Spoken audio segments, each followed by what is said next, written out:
তামিম দারি একজন সাহাবী, কি নাম? তামিম দারি রাদিয়াল্লাহু আনহু। তিনি একবার 30 জন বা 40 জন সাথীকে নিয়ে সাগরে সফর করতে শুরু করলেন। প্রচণ্ড ঝড় আসলো, সাগর তাদেরকে প্রায় 1 মাস সমুদ্রের মধ্যে ঘুরালো। এক পর্যায়ে একটা দ্বীপে তারা নোঙর করতে পারলেন। সেই দ্বীপে তারা একটা প্রাণীকে দেখতে পেলেন, যেই প্রাণীর গায়ে প্রচুর লোম ছিল। কি ছিল? লোম।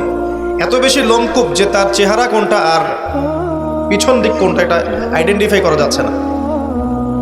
এবং বিস্ময়কর বিষয় হচ্ছে এই প্রাণী কথা বলা শুরু করলো। তারা বলল, তোমরা কারা? তারা বলল, আমরা আরব থেকে এসেছি। এরকম কিছু কনভারসেশন হলো। তখন সেই প্রাণী বললেন বা বলল, তোমাদের অপেক্ষা করছে একজন ব্যক্তি, আমার সাথে আসো।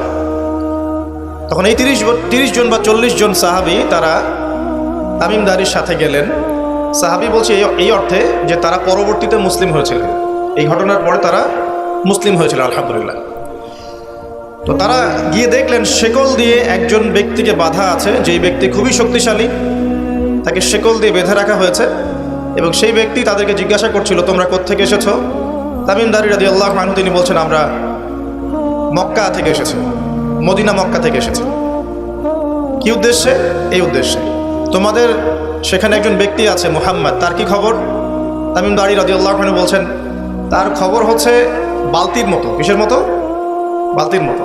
কখনো তিনি বিজয় লাভ করছেন, কখনো আবার মুশরিকরা বিজয় লাভ করছেন।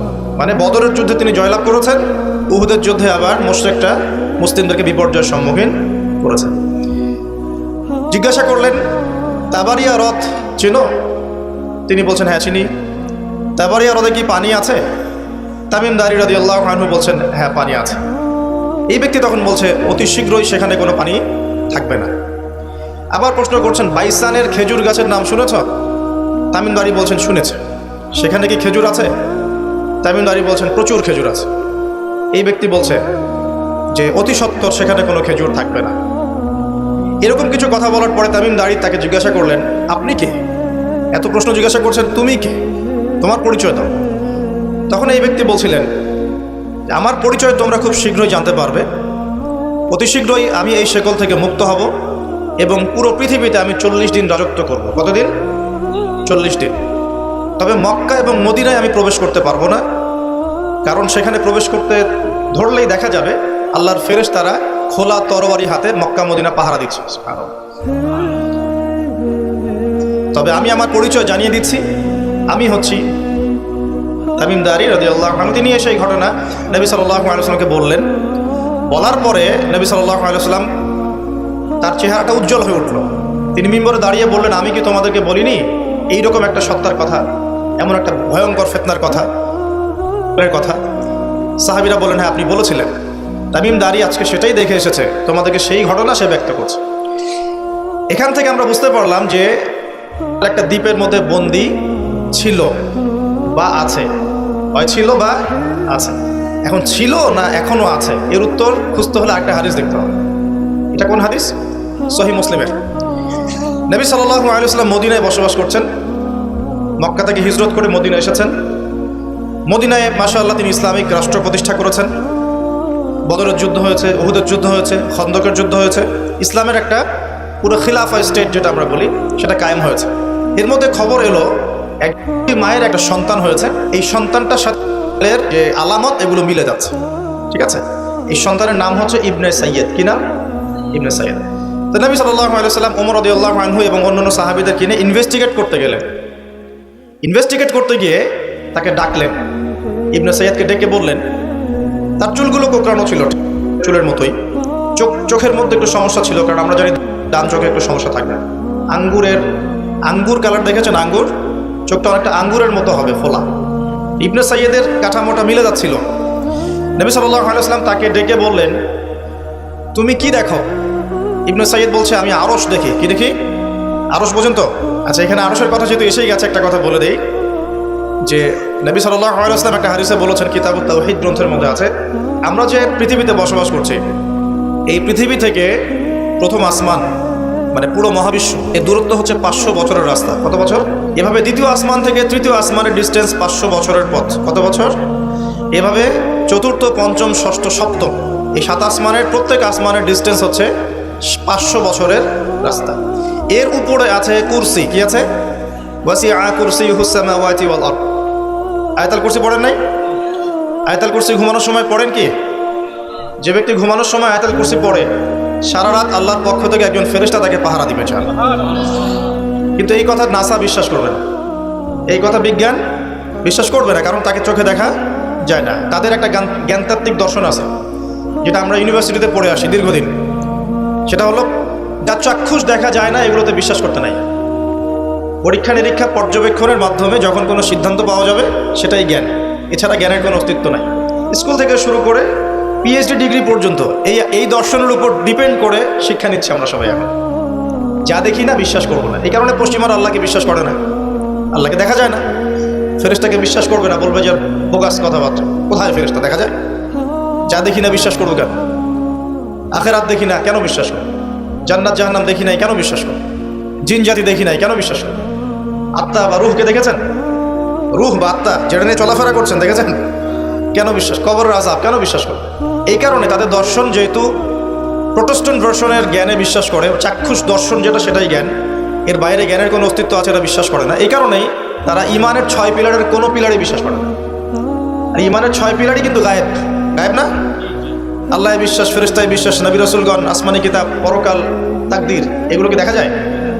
এমনকি আমরা তো আমাদের নবীজিকেও দেখি নাই, দেখেছি সাল্লাল্লাহু আলাইহি ওয়াসাল্লাম। আমরা শুধুমাত্র কোরআন দেখছি এবং হাদিসের গ্রন্থগুলো দেখছি, এর বাইরে কিন্তু আমরা কিচ্ছু দেখছি না।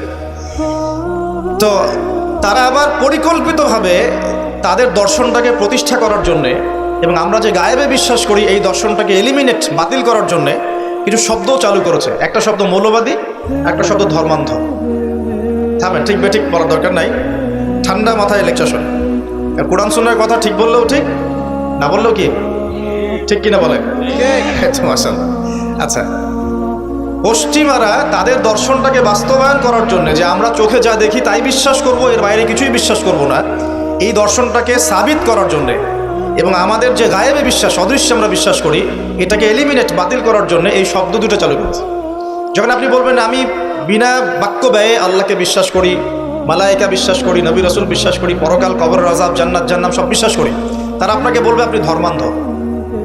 কারণ আপনি অন্ধভাবে বিশ্বাস করছেন। তো আপনি অন্ধভাবেই বিশ্বাস করছেন। তো আপনি কি প্রমাণ করতে পারবেন জিন জাতির অস্তিত্ব? আপনি কি ল্যাবরেটরিতে বসে বসে, আমরা যে ফিজিক্স, কেমিস্ট্রি, বায়োলজির ল্যাবরেটরিতে করেছি না প্র্যাকটিক্যাল, এই প্র্যাকটিক্যাল কাজগুলোর মধ্য দিয়ে কি আপনি আত্মার অস্তিত্ব প্রমাণ করতে পারবেন নাকি? যারা হার্ট স্ট্রোক করে মারা যাচ্ছে, হচ্ছে না, আমরা কি বলছি? হৃদযন্ত্রের ক্রিয়া বন্ধ হয়ে মারা গেছে, ইন্না লিল্লাহি ওয়া ইন্না ইলাইহি রাজিউন, মাইকিং করে বেড়াচ্ছে, তাই না? হৃদযন্ত্রের ক্রিয়াটা বন্ধ হলো কিভাবে? এর ভিতরে কিছু একটা তো ছিল যেটা এখন নাই। একটা ডেড বডির মধ্যে কিছু একটা নাই যেটা একজন জীবিত মানুষের দেহের মধ্যে আছে। আপনার দেহে কি আছে যেটা একটা মৃত মানুষের দেহে নাই? বলেন কি নাম এটার? এই রুহটা কি পশ্চিমারা কি বিশ্বাস করাতে পারবেন? গিলাতে পারবেন? গিলাতে গেলে বলবে আপনি ধর্মান্ধ। কথা বোঝার চেষ্টা করেন কেন তারা শব্দগুলো ছড়িয়ে দিয়েছে। আর যখন আপনি এই মৌলিক বিষয়গুলো মেনে চলবেন তখন আপনাকে বলবে মৌলবাদী হয়ে গেছে। অথচ এই মৌলিক বিষয়গুলো মেনে না চললে কিন্তু আপনি মুসলিমই হতে পারছেন না। কেউ যদি আত্মায় বিশ্বাস না করে, জিন জাতিতে বিশ্বাস না করে, আপনার আল্লাহ অদৃশ্য বিশ্বাস না করে, আখেরাত অদৃশ্য জগৎ বিশ্বাস না করে, জান্নাত জাহান্নাম, কবরের আযাব, মিজান পুলসিরাতে বিশ্বাস না করে, সে কি মুসলিম হতে পারবে কিনা বলেন দেখি এবার। তাহলে মুসলিম হতে হলে আমাকে আল্লাহর কথা, আল্লাহর বাণীকে চোখ বন্ধ করে বিশ্বাস করতেই হচ্ছে।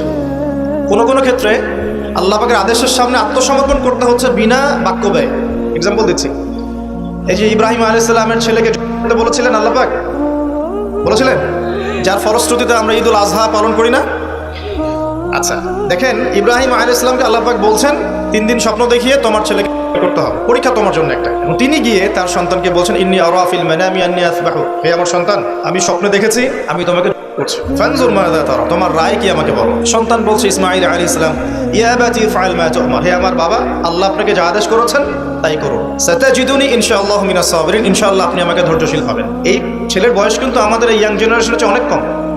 যে জেনারেশন রাত 3টায় অ্যালার্ম দিয়ে যে আর্জেন্টিনা খেলা দেখতে ওঠে, এই জেনারেশনের চাইতে ইসমাইলের বয়স কিন্তু অনেক কম।